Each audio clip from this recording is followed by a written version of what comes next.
Welcome to English Anyway, where we learn English, no pressure, no perfection.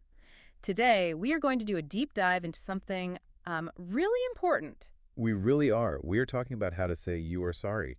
Right, and saying I am sorry seems very simple, but doing it the right way is actually a big skill. It is, because just saying the word sorry is often not enough to fix a problem. Exactly. So today, we are going to teach you the perfect English apology, whether you make a big mistake at work or just a small mistake with a friend.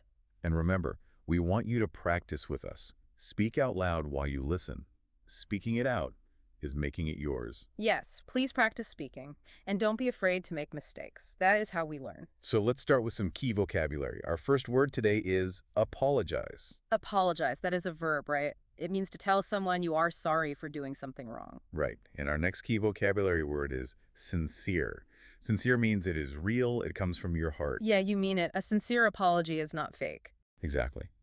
And the last word for now is forgive. If you give a good apology, the other person might forgive you. That means they are not angry anymore. They accept your apology. Okay, so how do we make a sincere apology? Well, there's a very simple rule. A good apology has three parts. 3 parts. And if you miss even one part, it does not work. Right, so part one, you have to say what happened. You must name the mistake. Part 2, you have to take responsibility. That means you say, it is my fault. You do not blame other things. And part three, you have to offer to fix it. Let's practice a real situation. Let's role play. Pretend we had a phone call planned, but you forgot to call me. Okay, I will try a bad apology first. Hey, sorry about the call. See, that is bad. It does not have the 3 parts. Right, let's try the good way. Let's break it down line by line. Part one, I am sorry I missed your call. Good. You named the mistake. Now part 2. I completely lost track of time. Excellent. You took responsibility. It was your fault. Now part 3. Can we reschedule? Perfect. You offered to fix it by planning a new time. Let's teach a core phrase here. A great way to offer to fix something is to say, I want to make it up to you. Make it up to you. That is a great core phrase. It means you want to do something nice to fix the bad thing you did. Right. Like I like to think about a broken window. Imagine I am playing baseball and I throw the ball and break your window. And if I just stand there and say, wow, sorry, the window is broken, that is terrible. Yeah, because you did not fix anything. Exactly. I have to say, I threw the ball, it is my fault, and then I have to say, I will pay for a new window. You have to fix the window. That makes people feel safe. It shows you care about them. Now, we know the 3 parts, but we also need to change our words for different problems. Yes, big mistakes need big words. Small mistakes need small words. Let's talk about small mistakes first, like spilling a little water or bumping into someone. For a small mistake, you can just say, I'm so sorry about that. I am so sorry about that.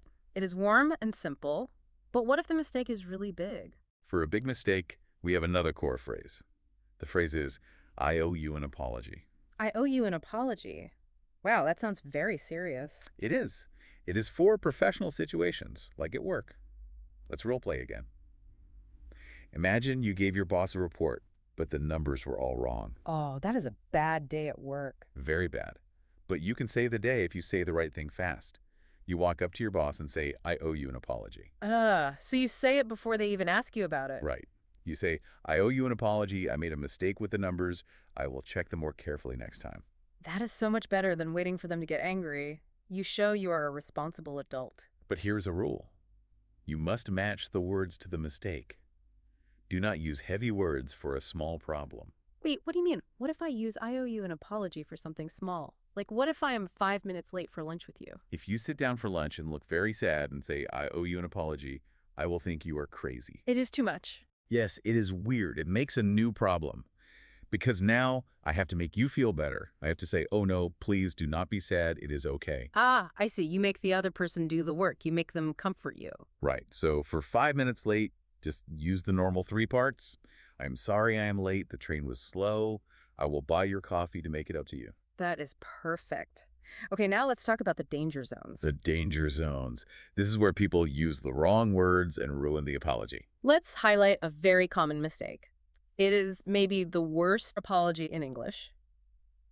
I am sorry you feel that way. Oh, I hate that phrase. I am sorry you feel that way. Why does it feel so bad to hear that? Because you are not taking responsibility. You are breaking part 2 of our rule. You are blaming the other person. You are saying, I did nothing wrong. Your feelings are the problem. Exactly.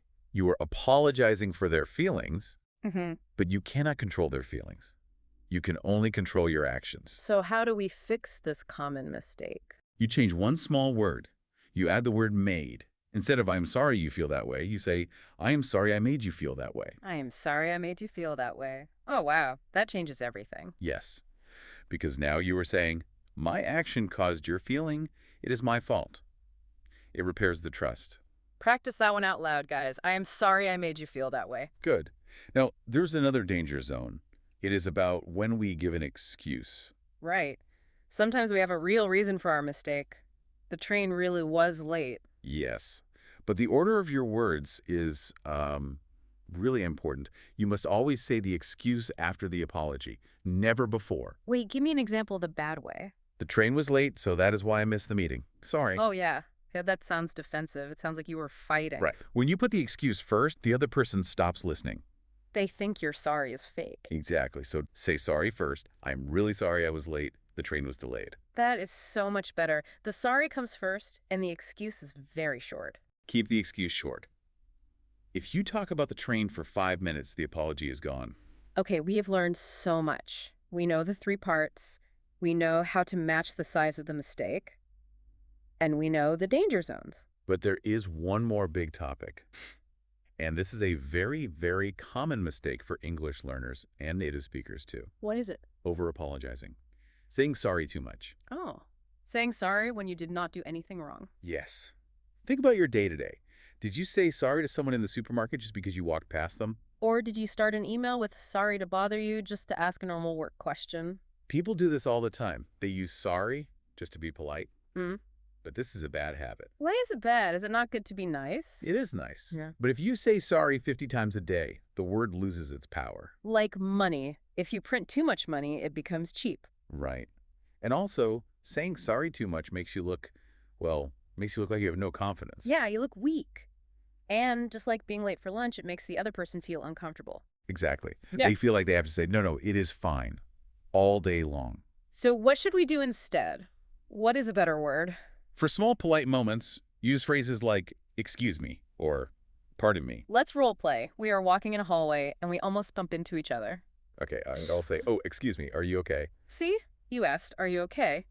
You cared about me, but you did not make a big, sad apology. Yes, you move the focus to the other person. I have another great trick for this. You can change the word sorry to thank you. Oh, I love this one. How does it work? Instead of saying, sorry I am late, if it is just 1 minute, you say, thank you for your patience. That is wonderful. Or instead of sorry for talking so much, you can say thank you for listening to me. Yes. It changes a negative mistake into a positive thank you. It makes everyone feel good. It is a much healthier way to talk. Okay, let's review what we learned today. First, the 3-part framework. Say what happened, take responsibility, and offer to fix it. Second, match your words to the mistake.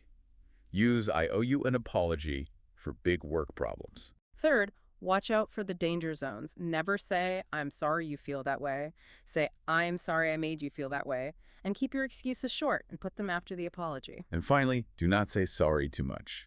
Use excuse me or thank you to sound more confident. You guys did great today. Please practice these out loud. Say them in your room, say them in your car. Yes, remember, don't be afraid to make mistakes. So, before we say goodbye, we have a question for you.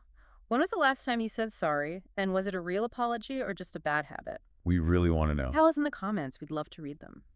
Keep learning English any way you want, and I'll catch you in the next one.